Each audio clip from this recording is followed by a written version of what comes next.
ایک رات وہ اپنے شاندار ریشمی نرم و گزار بستر پر سو رہے تھے کہ اچانک انہیں کمرے کی چھت پر کسی کے چلنے کی آہٹ محسوس ہوئی۔ نازک مزاج بادشاہ نے نوکر کو بلا کر پوچھا کہ شاہی محل کی چھت پر رات کے وقت کون گستاخ چل پھر رہا ہے؟ پورے محل میں کوہرام مچ گیا، خدام کی دوڑیں لگ گئیں۔ ایک خدام نے چھت پر جا کر دیکھا تو ایک مجذوب نظر آیا۔ اسے پکڑ کر بادشاہ کے سامنے کھڑا کر دیا گیا۔ بادشاہ غصے سے دھاڑا، تم نے یہ کیا حرکت کی ہے؟ تم چھت پر کیسے اور کیوں پہنچے ہو اور یہاں کیا لینے آئے ہو؟ مجذوب نے پریشان ہوئے بغیر بہت آرام سے جواب دیا، بادشاہ سلامت، میں چور، ڈاکو یا خطرناک آدمی نہیں ہوں اور نہ ہی میں کسی بری نیت سے یہاں آیا ہوں۔ اصل میں میرا اونٹ گم ہو گیا، میں صبح سے اسے ڈھونڈ رہا تھا، کہیں نہیں ملا تو سوچا کہ کہیں میرا اونٹ محل کی چھت پر نہ ہو۔ بادشاہ کا یہ سننا تھا کہ وہ غصے میں آگ بگولا ہو گیا، کیونکہ اس کے آرام میں خلل آ جانے سے وہ بہت اپسٹ ہو چکا تھا۔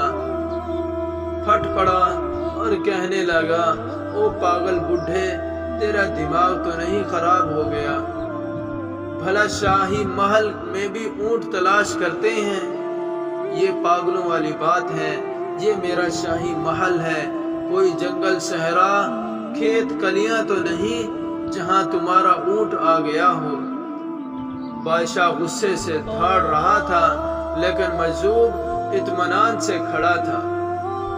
جب بادشاہ بہت بول چکا تو وہ بولا، بادشاہ سلامت، میں نے سن رکھا ہے کہ آپ خدا رسید بننے اور کہلانے کا بڑا شوق رکھتے ہیں، اللہ تعالیٰ آپ کے شوق کو سلامت رکھے۔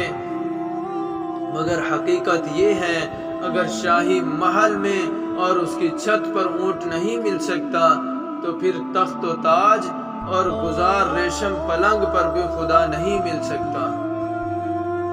خدا کو پانے کے لیے نرم و گزار بستر سے الگ ہونا پڑتا ہے، آرام دہ میٹھی نیند کو بھولنا پڑتا ہے، عبادت و ریاضت مجاہدوں کے بعد اپنے جسم اور روح کو پاک کرنا پڑتا ہے، پھر کہیں جا کر قرب خدا حاصل ہوتا ہے۔ یہ بات بادشاہ کے قلب، روح اور باطن کے عمیق ترین گوشوں کو برق روح کی طرح جلاتی چلی گئی اور اس کے اوسان خطا ہو گئے۔ فوری طور پر اٹھا، مجذوب کو عزت و تکریم کے ساتھ رخصت کیا۔ ساری رات سوچنے کے بعد حضرت ابراہیم بن ادہم رحمۃ اللہ علیہ نے تخت و تاج چھوڑنے کا فیصلہ کر لیا۔